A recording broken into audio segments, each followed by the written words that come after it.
부사는 이게 좀 유명한 말이기도 하고 평소에 능력 없는 놈이 높은 자리에 올라가려고 악쓰면 말해줄 만한 말입니다. 부사는 얘를 말합니다. 얘는 얘와 관계가 있고요. 정이절족하야. 이건 꺾어지다 뭐 그런 말이죠. 다리가 부러졌다. 족은 발이니까 발족. 솥이 발이 부러졌어요. 복공속하니. 이거는 밥이라 소리고요. 이거는 자기 상관 높은 사람. 이건 엎어버릴 복, 뒤집어질 복. 공의 밥을 엎어버렸으니 그 모습이 악이라. 요건 좀 해석에 다양한 여지가 있습니다. 그 꼬라지가 뭐 어떻게 됐든 간에 잘못된 거죠, 그죠? 흉터다. 그렇죠. 한솥 끓여가지고 잘못해갖고 솥들로 엎었다 이 말입니다. 그렇죠. 솥들로 엎었다 이 말이에요. 네. 무슨 소리냐?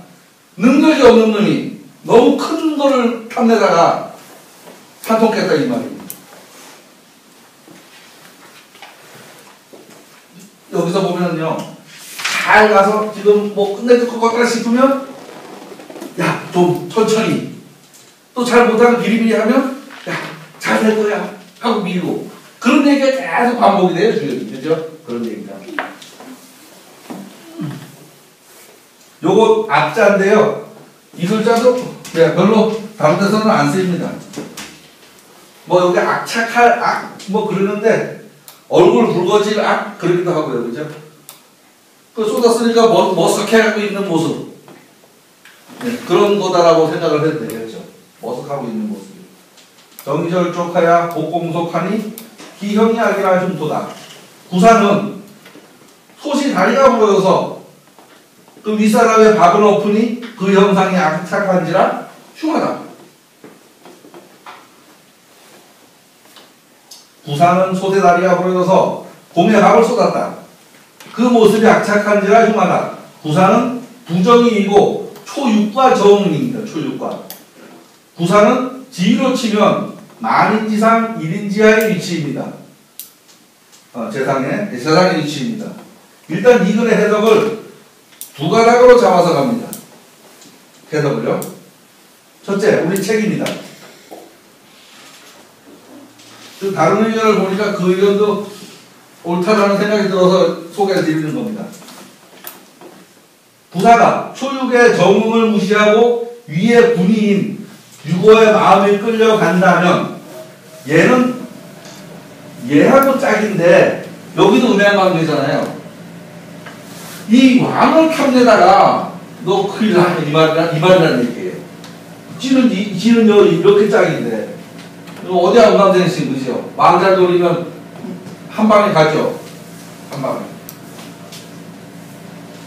솥에 발이 부러진 격이 되어 공의 밥을 쏟아버렸으니 그 형상이 악착한지라 흉하리라. 구사의 경거망동을 질책하는 것으로 해석이 되어 있습니다. 우리 책에는. 둘째, 다른 해석이 있습니다. 구사는 재상의 위치로서 스스로 혼자 일을 처리할 수 없습니다. 그래서 널리 인재를 구해서 쓰는 과정에서 아래 초육을 인정으로 등용해서 무슨 말이냐? 원래 저놈이 능력이 안 되는데 내가 잘 아는 놈이니까 살려준 거라 이거죠. 쓴다면 그것은 공정하게 능력 있는 인재를 쓰지 않고 정실로 능력 없는 자를 쓴다면 그 결과는 능력에 비해서 일부가 과중한 결과가 되고, 그렇다면 왕의 앞에서 밥솥을 엎어버리는 결과가 되니 부사 내신의 입장에서도 당연히 난처한 결과다. 이런 해석도 있습니다. 제 생각에는 이 해석이 더 옳지 않겠나 싶은 생각이 들었어요. 이걸 읽어보면서. 네, 그렇습니다. 요 얘기에 대한 다른데 이런 내용이 있는데 그거하고 유사하다는 말을 하는 겁니다. 지수사께 상륙회, 상륙은 지수사는 뭐냐면 요 사는 군대 사자입니다. 군대 사단 요게 지금 사단할 적의 사자인데, 예, 군대 얘기입니다. 군대 저기 전쟁하는 얘기입니다. 지금 예 그렇습니다. 상륙은 대군이 유명이니 대국승가의 소인무령이니라. 예. 인군이 명을 내려서 나라를 이어서 열었을 적에는 전쟁을 하고서 정권을 잡았을 때는 소인무령이다. 소인은 쓰지 말아라. 이 얘기하고 같은 거다라는 이야기를 지금 드리는 겁니다. 3월 대군 유명은 이 전국내역, 소인무령은 필남방계라. 예. 대군 유명은 그 공을 바르게 하며, 예. 그러니까 그 전쟁을 하고 나면 공에 따라서 상을 줘야 된다는 얘기죠. 그런데 그 가운데서도 그러니까 전쟁은 잘하지만 정치는 잘못할 수 있잖아요. 그런 사람을 아무렇게나 쓰면 반드시 나라를 망치게 된다. 반드시. 그런 소리입니다. 군사를 움직여서 전쟁을 하고 나서 그 공에 따라서 보상을 하되 나라를 다스리는데 적합하지 않은 인사는 등용하면 안 된다. 반드시 나라를 어지럽힌다. 라고 시수사격에서 말했습니다. 이 얘기와 이 얘기는 같은 얘기다. 라고 말한 겁니다. 3월 속공 속하니 신여하여 공의 밥솥을 둘러엎었으니 그걸 어떻게 믿겠냐 그놈을. 그죠? 못 믿을 놈이다 이거죠. 못 믿을 놈이다. 상에서 말하기를 복공속하니 시민가 어떠하리요. 상에서 말합니다. 밥솥을 엎어버렸으니 그가 하는 일을 믿을 수 있겠는가?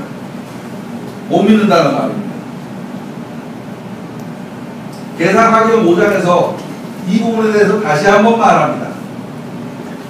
덕박이 위존하며 지소이 모대하며 역소이 임중하면 선 불급 의나인. 덕은 약하면서 능력은 별로 없으면서 지위가 높고 꾀도 없으면서 하고자 하는 욕심만 드글드글하고, 그렇죠? 힘이 작으면서 그 능력은 작으면서 임무가 막중함이, 그죠? 막중하니 선불급이요. 요거는 드물다 이런 말입니다. 그죠? 미치지 않으니 드물지 않겠느냐? 그놈이 그렇게 제대로 하겠냐? 제대로 못한다는 말이죠. 당연히. 요말 앞에 본문에 나오는데 여기서 여기 왜 책이 다른 거니까 주역에 그 본문에 나오는데 정의절족하야 복공속하니 기형이 아니라 흉이라 하니 요게 무슨 말이냐? 불순기인내라. 그 인물을 이기지 못한다는 말이다. 그 말이. 능력이 부족한 놈이니까. 공자께서 말씀하시되 덕이 박하면서 지위가 높으며 기량이 작으면서 도모함이 크며 적은 힘으로 막중한 임무를 맡으면 능력이 적어서 임무를 수행할 수 없다. 여기에 이르기를 지금 구사여에 이르기를 솥이 다리가 보여서 공에 밥솥을 뒤집어 엎었으니 그 모습이 악착한지라 얼굴이 붉어진지라 흉하다 라고 하니 그 막중한 임무를 이기지 못하는 것이다 라고 믿습니다. 지금으로 치면 선거 과정에서 참모로 섰던 인물이 집권하고 나서 낙하산 자리를 만들어 놓은 것과 같은 거다. 이렇게 생각해도 되겠다는 얘기입니다.